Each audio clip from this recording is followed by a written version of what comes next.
Saya sudah bersama Ketua Komnas HAM, Ahmad Taufan Damanik. Pak Taufan, terima kasih sudah di Rosi. Ya, sama-sama. Rekomendasi Komnas HAM yang sudah dirilis ke publik itu dianggap rekomendasi sesat. Apa tanggapan Anda? Yang pertama, kita harus lihat pilar utama dari rekomendasi Komnas HAM.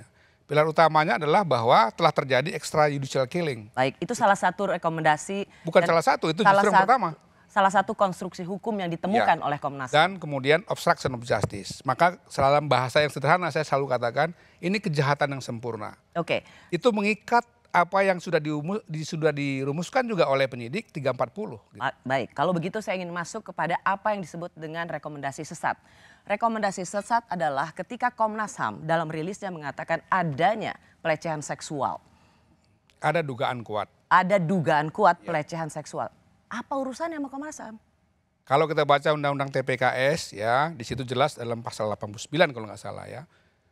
Salah satu lembaga yang bertugas melakukan pemantauan terhadap peristiwa-peristiwa kekerasan seksual selain pemerintah, itu adalah Komnas Perempuan, Komnas HAM, KPAI, dan juga KPPA. Itu normatifnya, ya. Tapi saya mau masuk bahwa itu adalah motif yang sudah ditutup oleh polisi. Sudah di SP3, kenapa masih dibuka lagi oleh Komnas HAM? Siapa yang bilang tutup? Sudah ditutup? Tidak, di dalam BAP, di dalam rekonstruksi, dalam berkas perkara yang dikirimkan kejaksaan, walaupun sekarang kembali lagi. Itu di Magelang? Di Magelang. Oke, baik. Berarti Anda ingin mengatakan bahwa dugaan kuat pelecehan seksual itu di Magelang? Iya. Ya, baik. Betul. Kalau begitu saya ingin masuk bahwa soal pelecehan seksual ini, Pak Taufan, ini adalah bagian dari kebohongan. Kebohongan soal tempat dan kemudian dipindahkan ke Magelang. Mengapa Komnas HAM masih memberikan ruang untuk kebohongan-kebohongan selanjutnya? Coba dibaca baik-baik ya, saya bacakan di sini ya. Rekomendasinya adalah meminta kepada penyidik untuk menindaklanjuti temuan fakta peristiwa oleh Komnas HAM RI ya, dalam proses penegakan hukum.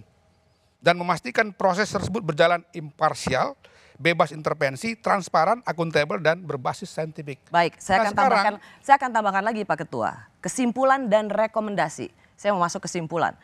Terdapat dugaan kuat terjadinya peristiwa kekerasan seksual yang dilakukan oleh Brigadir J kepada saudari PC di Magelang tanggal 7 Juli 2022. Dugaan kuat. Dari mana dasarnya? Kalau saya katakan ya, basis kita harus pada Undang-Undang TPKS. Di dalam Undang-Undang TPKS, selain kesaksian korban, maka kesaksian-kesaksian lain. Kalau kita baca pasal 25 ayat 3. Tidak ada kesaksian yang melihat adanya pelecehan seksual. Saya jelaskan pasal 25 ayat 3 A dan B.